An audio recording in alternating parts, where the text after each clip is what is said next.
My true story from California. The doctor said I had 6 months to live. I just wanted peace with my family. One night as I lay in bed, I heard my son whisper to his wife, "She's not gone yet, she's still breathing." I kept my eyes closed, but in that moment, I realized the truth, and began planning my next move. Death has a way of stripping away pretense. When the hourglass of your life is down to its last grains of sand, you see things with crystalline clarity. But sometimes that clarity comes too late. Sometimes it comes when you're already trapped in the web that your loved ones have spun around you. The verdict came on a Tuesday that smelled like antiseptic and autumn leaves. Dr. Harrison's office was a tomb of medical degrees and dying plants. Ironic, really. His words were a death sentence wrapped in medical terminology. Metastatic cancer, multiple organ involvement, 6 months if I was lucky. The cancer had become a parasite, feeding on my liver, my lungs, my bones. My body was betraying me, cell by cell, organ by organ. But that betrayal would pale in comparison to what was coming. My fingers trembled like autumn leaves as I called David from the hospital parking lot. My son. My legacy. The boy I'd raised from the ashes of a broken marriage, nurtured through poverty and pain. When his father abandoned us, leaving nothing but empty beer bottles and broken promises, I became both mother and father, provider and protector. Every sacrifice I made was an investment in his future. Every dream I deferred was a down payment on his success. "Mom." His voice was honey and home. "What did the doctor say?" The words fractured in my throat like broken glass. 6 months, David. Maybe 8 with treatment. The silence that followed was a chasm between life and death. Then, like a lighthouse in a storm, his voice cut through. "You're moving in with us. Today. Karen and I will take care of everything." Those words were supposed to be salvation. They became my damnation. Welcome back to Granny Dorothy's Stories. If you haven't already, please subscribe to my channel. Your support truly encourages me to continue sharing these incredible tales with you. Let me know in the comments where you're watching from. I love hearing from my sweethearts around the world. Like and share if you believe justice has no expiration date. David and Karen's house was a monument to middle-class success. Pristine white walls, manicured gardens, the kind of place where neighbors smiled while measuring your worth by your car and lawn care. They'd prepared the guest room like a shrine to my dying days. Fresh lilacs in a crystal vase, Egyptian cotton sheets, a small silver bell that would summon them to my aid. "We want you to feel at home, Mom," Karen chirped, her smile a mask of practiced perfection. She squeezed my hand with calculated warmth, her manicured nails pressing just hard enough to remind me of my fragility. The first week was a performance worthy of an Oscar. David became a devoted son, taking leave from work, holding my hand through the poison they called chemotherapy. Karen transformed into Florence Nightingale, preparing elaborate meals I could barely stomach, fluffing pillows with theatrical concern. They sat through my morphine-hazed stories, looking at faded photographs of David's childhood, pretending to care about memories that were already turning to dust. But death makes you observant. When you're counting your days in heartbeats, you notice things others miss. The performance began to crack like old paint under scrutiny. It started with my pain medication. Those little white pills that were the barrier between sanity and agony. One morning, they vanished from my nightstand like a magician's trick. Karen found them hours later, after I'd writhed in pain like a worm on a hook, claiming she'd moved them while cleaning. But 3 pills were missing. 3 pills that meant 3 nights of hell. Coincidence? Or the first test of how much suffering I could endure? Then came the forgotten appointment. The crucial consultation about my treatment path. David, who had the date circled in red on 3 different calendars, simply forgot. My son, whose memory could recall every birthday, every anniversary, every important date in his life, forgot the appointment that would determine whether I fought for months or surrendered to the inevitable. We lost a week. In cancer time, a week is a lifetime. "I'm so sorry, Mom," he said, but his apology was a forgery of emotion, and behind him, Karen's lips twitched with suppressed satisfaction. The house became a theater of whispers. Conversations that flowed like wine would freeze the moment I entered a room, my walker announcing my arrival like a death rattle. They'd transform instantly. Concerned faces, helping hands, suffocating attention. But what secrets required such vigilant guarding? What truths couldn't survive the presence of a dying woman? My favorite foods became extinct in their kitchen. The strawberries I craved disappeared. The special bread that didn't make me nauseous vanished from existence. Supply chain issues, Karen would explain, while the refrigerator filled with foods whose very smell sent me retching to the bathroom. Was it incompetence or cruelty? When you're dying, the line between neglect and torture becomes very thin. The chemotherapy became my Calvary. 4-hour sessions of poison dripping into my veins while David had perpetual emergencies and Karen was perpetually late for pickup. I'd sit in that purgatory of a waiting room, watching other patients leave with their families while I waited like abandoned luggage. One day, after a particularly brutal session that left me vomiting bile and blood, I heard Karen on the phone, her voice dripping with disgust. "The smell of sick people. I can't wait until this is over. Until this is over, until I was over." But that night, oh, that night of revelation, transformed me from victim to warrior. 2:47 a.m. The numbers glowed like devil's eyes on the bedside clock.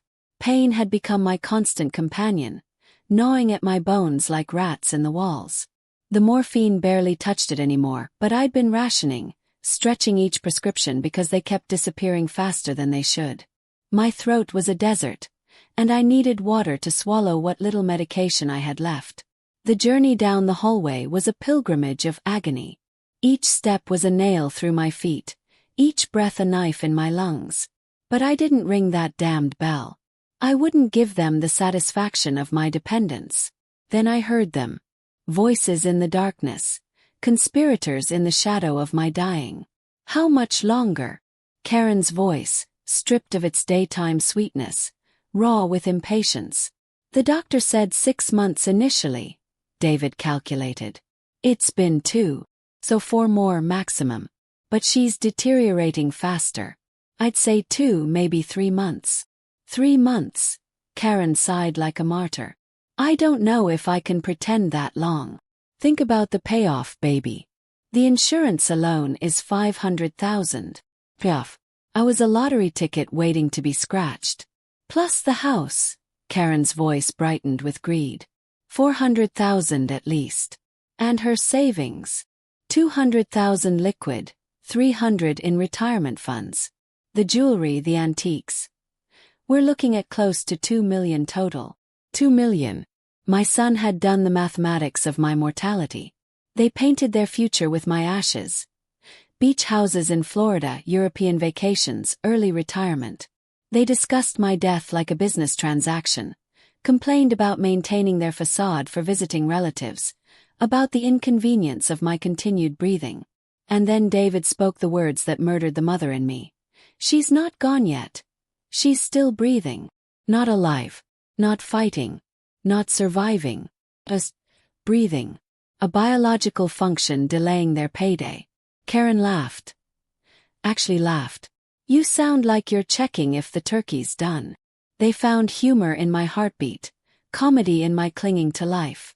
Remember when you Googled, how long does stage 4 cancer really take? Karen teased. Research, David defended with a chuckle.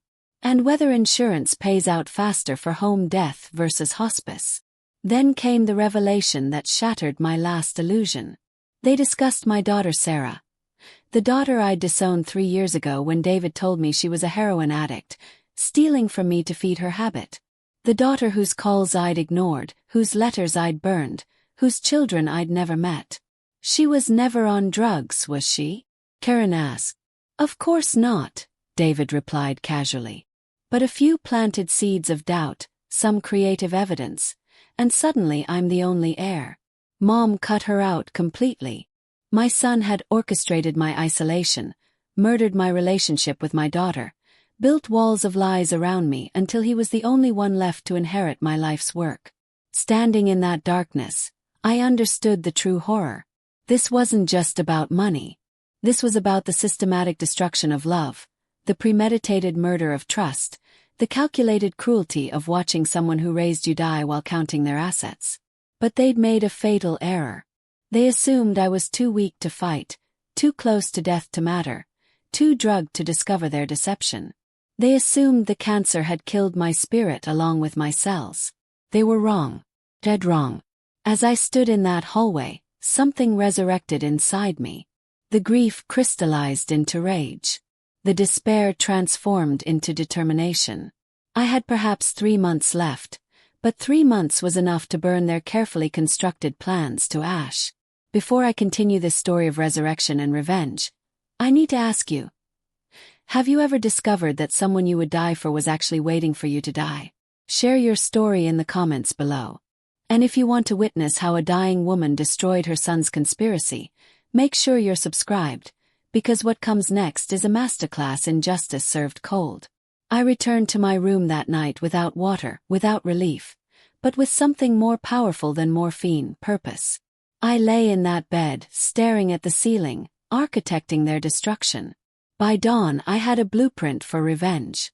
The next morning I began my greatest performance. I became the dying mother of their dreams. Confused, grateful, pathetically dependent. When Karen served me the same bland oatmeal she'd been feeding me for weeks, claiming everything else would trigger nausea, I smiled with practiced gratitude. "You're an angel, Karen," I whispered, manufacturing tears. "I'm so blessed to have you both." She patted my hand with false tenderness. "We're family, Margaret." Family. The word was a blasphemy in her mouth. But I smiled. He nodded. I began my transformation from victim to victor. The cancer might be killing my body, but my mind was sharp as a scalpel, and I was about to perform surgery on their scheme. The game had begun. And in this game, death would be my greatest weapon. Playing dead while alive became my new existence. Every morning, I'd wake up and put on the mask of a dying, grateful mother while inside. I was building a case that would destroy them. The performance required Oscar-worthy acting. Being weak but not too weak, confused but not suspiciously confused, grateful but not sarcastically grateful. The first thing I needed was evidence. Cold, hard, undeniable evidence that couldn't be dismissed as the delusions of a dying woman. My phone became my weapon of choice. Thank God for technology and the fact that David and Karen assumed I was too old, too sick, too medicated to understand how to use it properly. I started recording everything. Every conversation, every interaction, every moment of their false care. I'd activate the voice recorder app before they entered my room, hiding the phone under my pillow or blanket. The things I captured would make your skin crawl. "How's our patient today?" Karen would coo sweetly when she thought I was recording nothing but her kindness. But later, when she thought I was asleep, I'd record her on the phone with her sister. I swear if she doesn't die soon, I might help her along. Is it wrong that I've been researching how much morphine it would take? Just curious, of course. Just curious. About murdering me. David was even worse. I recorded him telling a colleague that he was already looking at boats to buy with his inheritance. "She's circling the drain," he said, laughing. "Doctor says weeks, not months now. I've already got my eye on a 40-footer. Circling the drain. That's what my life had become to him. Water going down a drain, and he was waiting to collect what was left in the pipes. But recording conversations wasn't enough. I needed to know the full extent of their betrayal. So I started my investigation, piece by piece, like a detective solving her own murder before it happened. The first discovery came when I pretended to be asleep during one of David's check-ins. He wasn't checking on me. He was going through my jewelry box, photographing each piece. I heard the click of his phone camera, heard him whisper to himself. "Victorian brooch, probably worth 3,000. Diamond earrings, at least 5,000. He was cataloging my possessions like a grave robber preparing for a tomb raid. The next day, while they were at work, I did something I never thought I'd do. I went through their things. My hands shook not from illness but from the violation of trust, even though they'd violated mine first. What I found in David's home office made my blood run cold despite the fever that constantly plagued me. There were printouts from websites, understanding terminal cancer timelines, how to expedite inheritance procedures, legal ways to gain power of attorney over elderly parents. He had a folder labeled Mom's Assets, with detailed spreadsheets of everything I owned, down to the estimated value of my wedding china. Another folder contained emails with a real estate agent about putting my house on the market, as soon as it becomes available. Becomes available. Like my home was a hotel room waiting for the current guest to check out permanently. But the most damning discovery was a letter from my lawyer. Or rather, my former lawyer. David had been visiting him, presenting himself as my concerned son, suggesting that I was showing signs of dementia, that perhaps it would be better if he had power of attorney.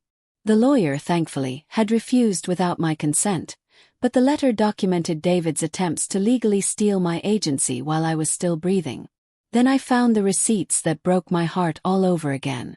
My storage unit, where I kept family heirlooms and memories of my late husband, had been steadily emptied. Items sold to antique dealers, estate sale companies, online marketplaces. My mother's pearl necklace gone. My husband's watch collection sold. The quilt my grandmother hand-stitched. Probably in some stranger's home now. They were selling my history, my memories, piece by piece, while I was still alive to mourn their loss. I took photos of everything with my phone. Every receipt, every email, every document. My hands trembled with rage, not illness, as I built my arsenal of evidence. The investigation led me to call my bank, pretending to be confused about my statements. The kind banker, speaking slowly and clearly to the poor dying woman, revealed that David had been added as a signatory to several accounts. "Your son said you authorized it last month," she explained gently. "During one of your clearer moments." I had no clear or unclear moments regarding my finances. This was forgery, plain and simple. I discovered he'd been telling relatives I had dementia. My sister called one day, and her first words were, "David says you're having more bad days than good days now. He says you don't recognize him sometimes." "Is that what he says?" I asked carefully. "He's so devoted to you," she continued. "He says you've been giving things away randomly, that you tried to donate your car to a stranger. He's had to take control of everything for your own safety." The lies were so elaborate, so calculated. He was building a case for my incompetence, ensuring that if I tried to change my will, he could contest it, claiming I wasn't of sound mind. Every move had been planned like a chess game where I was the king being slowly cornered. But the universe has a funny way of revealing truth to those who seek it. One afternoon, while pretending to nap, I overheard David on a conference call he thought was private. He was talking to someone about life insurance policies. Specifically, additional policies he'd taken out on me without my knowledge. 3 policies total, he was saying. 1 through my work, 1 through Karen's, and 1 private. All legitimate, all paying out on death. Combined with her existing policy, we're looking at nearly $1 million just in life insurance. He'd turned my death into a diversified portfolio. That evening at dinner, as I picked at the increasingly meager meals they served me. Soup that was mostly water, bread that was stale, fruit that was overripe. I watched them with new eyes. They were discussing vacation plans for next summer, debating between Bali and the Maldives. The casual cruelty of planning their paradise while I sat dying at their table was breathtaking. "You should eat more, Mom," David said, not even looking at me. "You need to keep your strength up." "For what?" I wanted to ask. "So I can be strong enough to die on your schedule."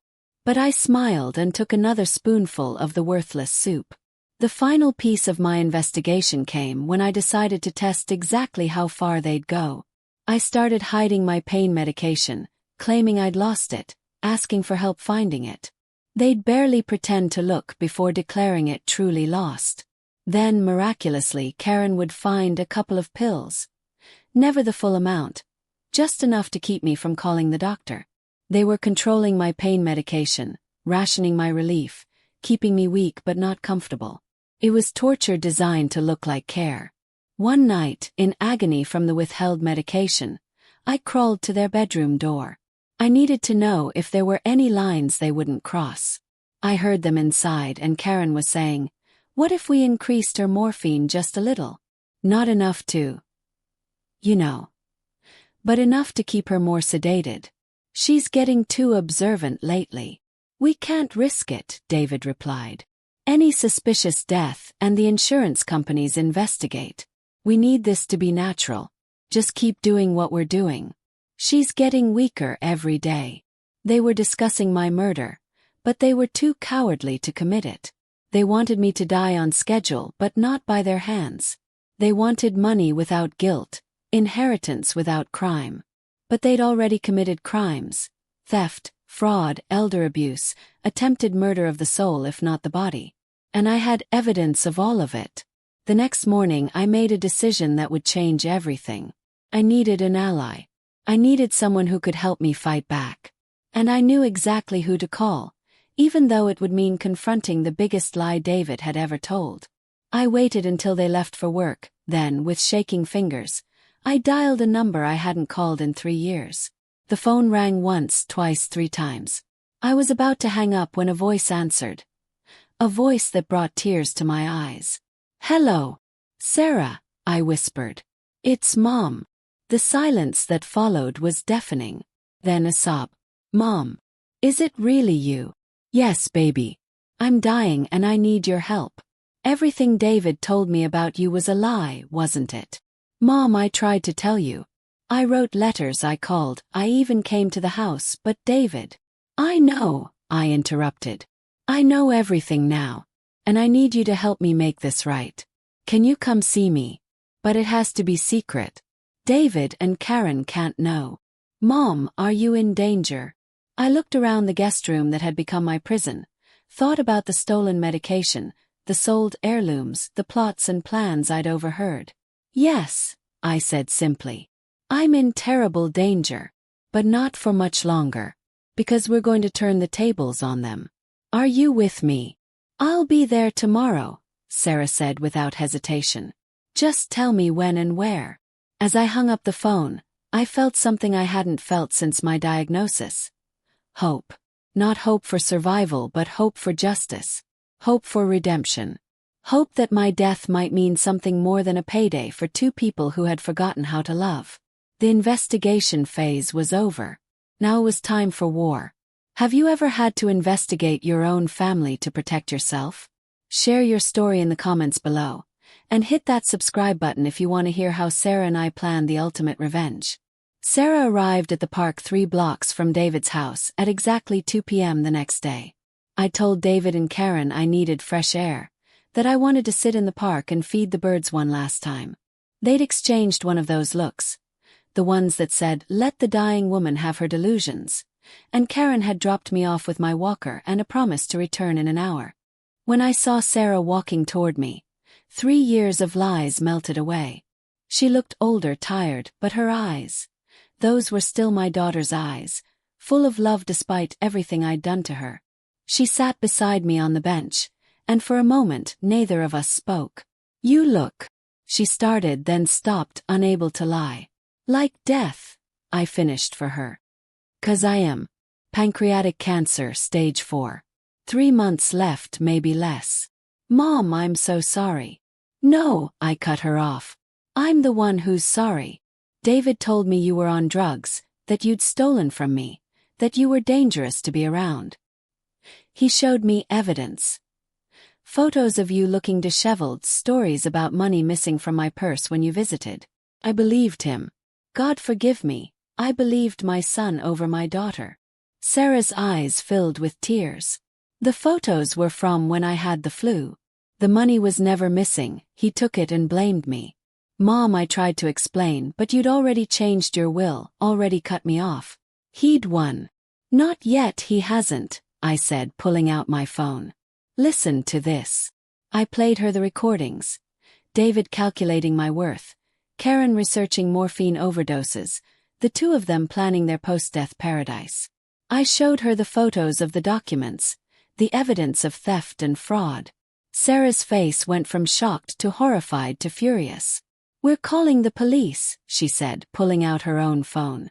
No, I said, placing my hand over hers. The police would investigate, maybe arrest them, but the case would drag on longer than I have to live. I want justice, but more than that, I want revenge. I want them to lose everything just like they planned for me to lose everything. Will you help me? Sarah studied my face, perhaps seeing the mother she remembered from before the lies, before the cancer, before the betrayal. What do you need me to do? She asked. The plan we hatched that day was intricate, beautiful in its poetic justice. First, we needed to secure my assets legally and irrevocably. Sarah drove me to a new lawyer the next day. Not the family lawyer David had been manipulating, but someone with no connection to our family. Ms. Rodriguez was sharp, ruthless, and when she heard my story and reviewed my evidence, her eyes glinted with a kind of righteous anger that made me know I'd chosen right. We're going to create an ironclad trust, she said. Uncontestable, immediate, and completely out of David's reach. But we need to be smart about this. If he suspects anything, he might accelerate his plans. We structured it carefully. The house would go to Sarah immediately upon my death. My savings would be distributed to various charities, with a special fund established for elderly abuse victims. My jewelry, what was left of it, would go to Sarah's daughters, my granddaughters I'd never met because of David's lies. And for David, $1, I told Ms. Rodriguez. I want to leave him exactly $1, so he can never claim he was forgotten or that this was an oversight. And the letter? She asked. Oh yes, I smiled grimly. The letter explaining exactly why. While the legal machinery was being put in motion, I had another asset to deploy. A private investigator. Sarah knew someone, a former police detective who specialized in elder abuse cases. Mr. Thompson was a small, unremarkable man who looked like he could disappear into any crowd, which made him perfect for what I needed. I want everything, I told him. Follow them, record them, document every single thing they do with my property, every lie they tell about me, every crime they commit. Within a week, Mr. Thompson had enough evidence to bury them. Photos of David selling my belongings, recordings of Karen discussing my medication with her sister and casually mentioning helping nature along, documentation of forged signatures on financial documents. He even captured David at a bar drunk, telling strangers how he couldn't wait for his inheritance to kick in because his mother was finally dying on schedule. But the masterpiece of our counterattack was the performance I had to maintain at home. I became increasingly confused, just as David had been telling everyone. I would call him by his father's name occasionally, ask about people who'd been dead for years, forget where I was. It was exhausting, keeping track of what I should and shouldn't know, but it was necessary. She's really deteriorating, I heard David tell Karen one evening, satisfaction dripping from his voice. I told you the dementia would kick in. This makes everything easier. They became bolder, less careful. They started discussing their plans openly in front of me, believing I was too far gone to understand. They brought paperwork for me to sign, guiding my hand, not realizing I was fully aware I was signing nonsense documents Sarah's lawyer had prepared. Documents that looked official but meant nothing, while the real paperwork had already been filed. The trust was finalized on Thursday. Sarah and I celebrated with tea in the same park, though I could barely hold the cup anymore. Cancer was winning the race against time, but I was winning the race against David. There's one more thing, Sarah said, pulling out an envelope. I've been in touch with everyone David isolated you from. Aunt Patricia, Cousin Marie, your old friends from the book club. I told them the truth, showed them some of the evidence. They want to see you, Mom. They want to say goodbye properly. I cried then, really cried, for the first time since this ordeal began. Not from pain or fear or anger, but from love. Despite David's best efforts, I wasn't alone. I had a family, real family, who loved me for me, not for my money. Let's invite them all, I said, a plan forming. A big family gathering. Tell them to come next Sunday. Tell them I have an announcement to make. Sarah looked at me suspiciously. Mom, what are you planning? The finale, I said. The grand revelation. David wants my money. He's going to have to watch me give it all away, publicly, irrevocably, while everyone he's lied to watches him realize he's lost everything. We spent the next week preparing. Sarah coordinated with the relatives, making sure everyone could attend. Mr. Thompson prepared his final report, complete with photographs, recordings, and documentation. Ms. Rodriguez prepared the will reading, even though I'd still be alive for it. A living will reading, she called it, completely legal and completely devastating. I continued my performance at home, becoming more confused, more vulnerable. David and Karen were practically giddy. They'd already started moving some of my things from storage into their house, not even trying to hide it anymore. They talked about me in the past tense even when I was in the room. When she's gone, became she's basically gone already. The night before the family gathering, I overheard the most damning conversation yet. They were in their bedroom and David was on the phone with someone. "Yes, this Sunday," he was saying. "I know it's unusual, but I need you to be ready.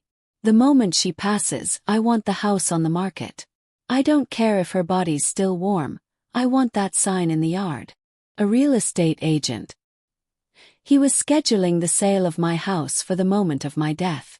Karen laughed in the background. "Should we start packing her things now? It would save time." "Let's wait until after Sunday," David replied. "After the family leaves, we can start getting rid of everything. She won't even notice in her condition."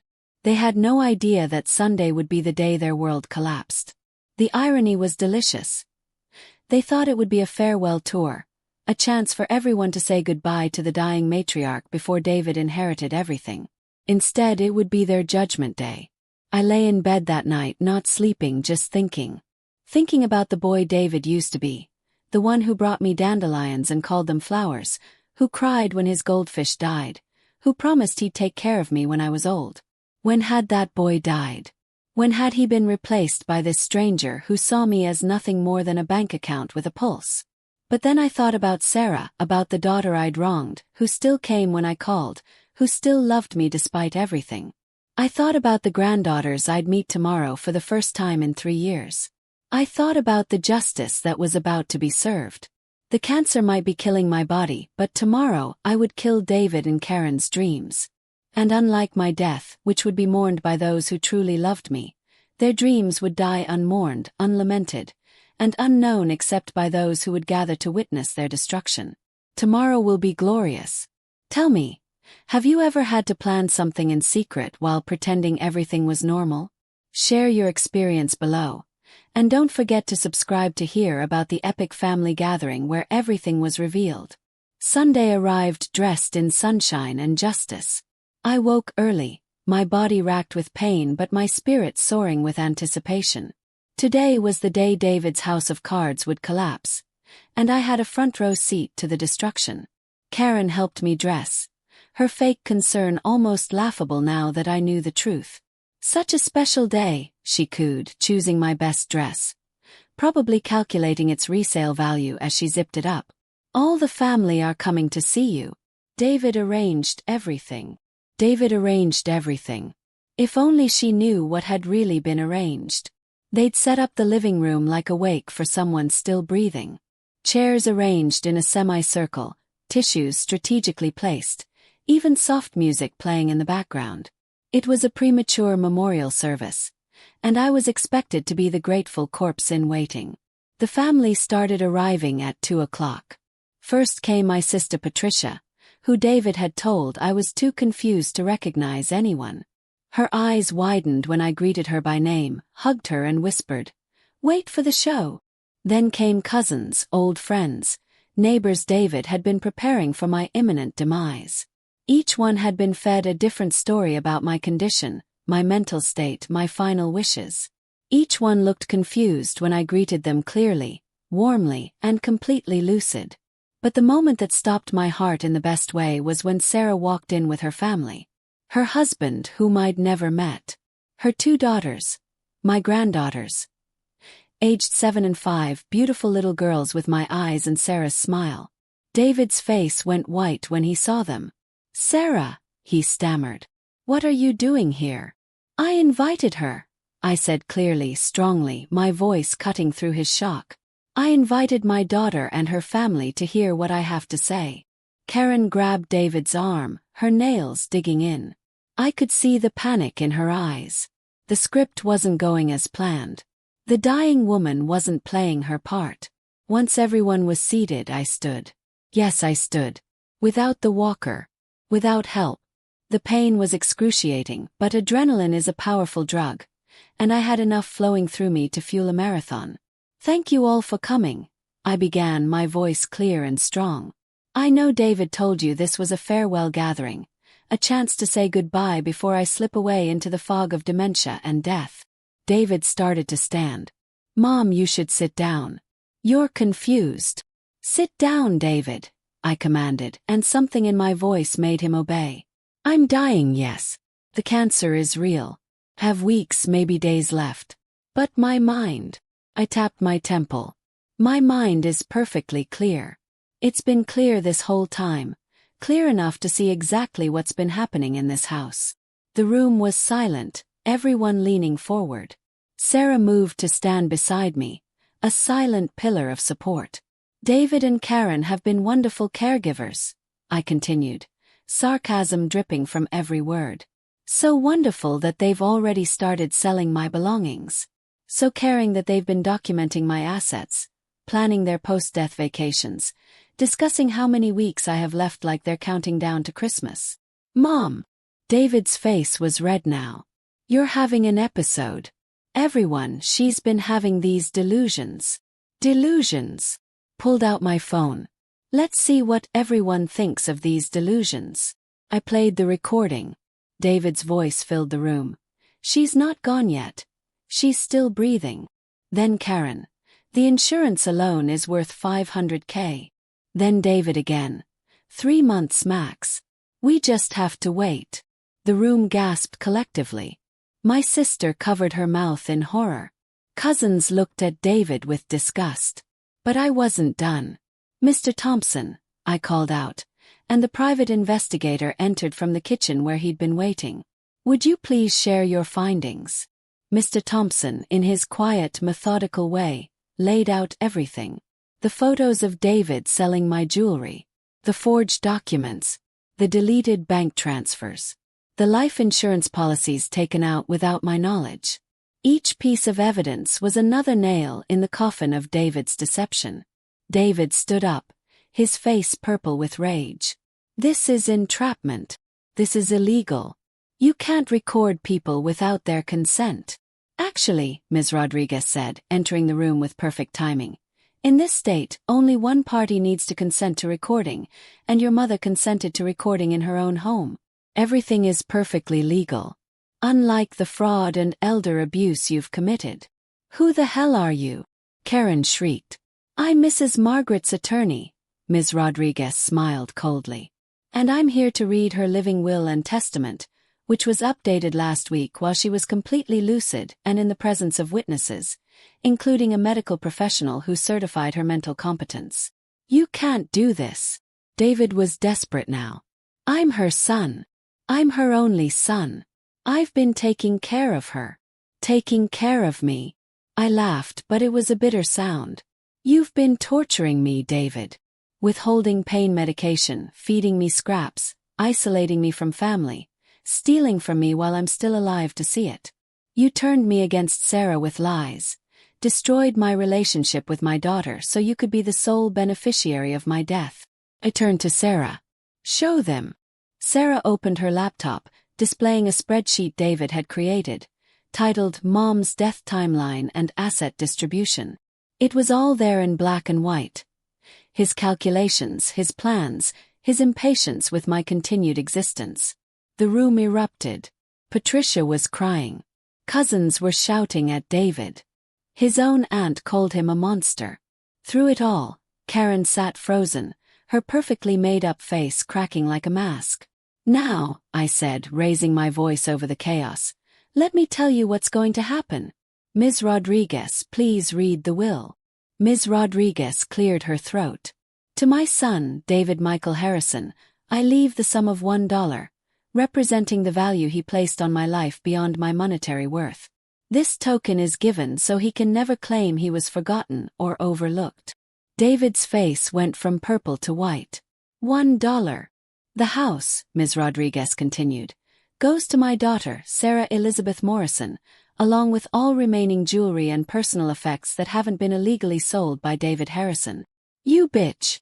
Karen screamed, lunging toward me, but Sarah's husband caught her arm. My savings and retirement funds, Ms. Rodriguez read on, unmoved by the interruption, totaling approximately $500,000, will be distributed as follows. $100,000 to establish a foundation for elderly abuse victims, $100,000 divided among my grandchildren's education funds, and the remaining $300,000 distributed among the following charities. She read the list while David sank into his chair, his head in his hands. Everything he'd planned, everything he'd schemed for, gone. Furthermore, Ms. Rodriguez added, I have instructed my attorney to pursue criminal charges for elder abuse, fraud, and theft. The evidence gathered will be submitted to the district attorney's office tomorrow morning. You can't prove anything, David said weakly. Mr. Thompson spoke up. Actually, we can. I have recordings of you admitting to fraud, photos of you selling your mother's property without permission, and documentation of forged signatures. You're looking at significant jail time, Mr. Harrison. The room was silent now, the weight of justice settling over everyone like a heavy blanket. David looked at me, and for a moment, I saw the little boy he used to be, scared and small. But that boy had died long ago, replaced by this stranger who saw me as nothing more than a checkbook. Why? He whispered. Why would you do this to me? I walked over to him, each step agony but worth it to look him in the eye. You did this to yourself, David. You had a mother who loved you, who would have given you everything eventually. But that wasn't enough. You wanted me dead. You made my last month hell because you couldn't wait for nature to take its course. So now you get nothing. Nothing but the knowledge that your greed cost you everything. I turned to address the room. I'm dying. I'll be gone soon. But I'll die knowing justice was served, knowing the truth was revealed, knowing that my real family, I looked at Sarah and her children, will remember me with love, not as a bank account to be emptied. David stood abruptly, knocking over his chair. This isn't over. I'll contest this. I'll prove you're incompetent. Try, Ms. Rodriguez said calmly. We have medical evaluations, witnesses, and documentation of your mother's complete mental competence. We also have evidence of your attempts to falsely claim she had dementia. Countersuing might not work out well for you. David grabbed Karen's arm. We're leaving. Oh, David. I called out as they reached the door. You have 30 days to vacate my house. Yes, the house you're living in. It's in my name. Always has been. You've been paying rent to my account, which Sarah now controls. Consider your lease terminated. The door slammed behind them, rattling the pictures on the wall. The room stayed quiet for a moment. Then Patricia started clapping. Slowly, others joined in, until the room filled with applause. Not for a performance, but for justice served. Sarah hugged me, tears streaming down her face. Mom, I'm so proud of you. I'm proud of us, I corrected, then knelt down painfully to meet my granddaughter's eyes. I'm your grandma. I'm sorry I haven't been there, but I'd like to know you for whatever time I have left. The older one, Sophie, looked at me solemnly. Mommy says you're sick. I am, I admitted. But I'm not scared anymore. I have you now. The rest of the afternoon was what I'd originally wanted. Family, real family, sharing stories, laughing, crying, being together. David's empty chair wasn't missed. His absence made room for love to flow freely, without the poison of greed contaminating it. As the sun set and people started leaving, each one hugged me knowing it might be the last time. But there was no pretense, no fake sorrow, no calculations about inheritance. Just love, pure and simple. Patricia stayed last, helping Sarah clean up. Margaret, she said, taking my hands, what David did was monstrous. But what did? That was legendary. What would you have done in my place? Would you have exposed the truth so publicly? Share your thoughts below, and subscribe to hear the final chapter of this story. The eviction notice was served to David and Karen 3 days after the revelation. I didn't deliver it myself. I was too weak by then, spending most of my time in the hospital bed Sarah had set up in her guest room. But Mr. Thompson brought me video of David's face when the sheriff handed him the papers. 30 days to vacate. 30 days to dismantle the life they'd built on the foundation of my anticipated death. The first week after the revelation was chaos. David tried everything. He called every family member, spinning wild tales about my mental state, about Sarah manipulating me, about conspiracies and elder abuse. But he was the abuser. He even went to the local news, trying to paint himself as a devoted son being cheated out of his rightful inheritance. But when the reporter looked into the story and Mr. Thompson provided the evidence, the narrative changed. Local man accused of elder abuse and fraud became the headline, not the sympathy piece David had hoped for. Karen left him by week 2. Apparently, without the promise of my money, David wasn't worth the effort. She filed for divorce, claiming she'd been manipulated, that she never knew what David was planning. The recordings of her discussing morphine dosages and insurance payouts suggested otherwise, but she fled to her sister's house in another state before charges could be filed. "She took half of everything," David screamed into my voicemail, apparently forgetting he was leaving evidence of harassment. "The house, the savings, everything we worked for. You destroyed my marriage." "No, David. Greed destroyed your marriage. I just revealed it." But the most satisfying aftermath came from an unexpected source. "Remember all those items David had sold from my storage unit?" Mr. Thompson had tracked down the buyers. When they learned the items were stolen from a dying woman by her own son, most were horrified. Many returned the items voluntarily, refusing to keep goods tainted by such cruelty. My mother's pearl necklace found its way back to me, delivered by an elderly antique shop owner who drove 2 hours to personally place it in my hands. "No one should profit from such evil," he said simply, refusing the refund Sarah offered. My husband's watch collection was recovered from an estate sale company, who not only returned them but donated to the Elder Abuse Foundation I was establishing. The quilt my grandmother made came back from a young couple who were in tears when they heard the story. "We bought it for our nursery," the woman said, "but we could never let our baby sleep under something stolen from a dying grandmother." These acts of kindness, these small redemptions, meant more to me than any revenge against David. Speaking of David, his descent was swift and thorough. The district attorney, after reviewing the evidence, filed charges for elder abuse, fraud, forgery, and theft. His lawyer, paid for with a loan against the house he no longer owned, advised him to take a plea deal. 2 years in prison, 5 years probation, and restitution for everything he'd stolen. The day he was sentenced, I was too weak to attend court, but Sarah was there. She told me how he'd looked at her with such hatred, such blame, as if she'd orchestrated everything instead of him. "Tell her I hope she rots in hell," he'd said to Sarah as they led him away in handcuffs. "She's already been there," Sarah replied. "You put her there. She's just returning the favor." But I wasn't in hell anymore. I was in Sarah's guest room, which had become a paradise of reconciliation. The walls were covered with drawings from my granddaughters, stick figures holding hands, sons with smiley faces. "Get well, Grandma," in crayon. Sophie and Lily visited every day after school, telling me about their days, showing me their homework, treating me like I'd always been there. One afternoon, Lily crawled carefully into bed beside me, mindful of my frailty. "Grandma, why did Uncle David try to hurt you? How do you explain such cruelty to a 5-year-old?" "Sometimes," I said slowly, "people let wanting things become more important than loving people. Uncle David wanted money more than he wanted family." "That's stupid," Sophie declared from her perch on the chair beside my bed. "Money can't hug you. From the mouths of babes comes wisdom that adults spend lifetimes forgetting." The foundation I established began operating while I was still alive to see it. The Margaret Harrison Foundation for Elder Protection. Sarah had insisted on putting my name on it over my protests.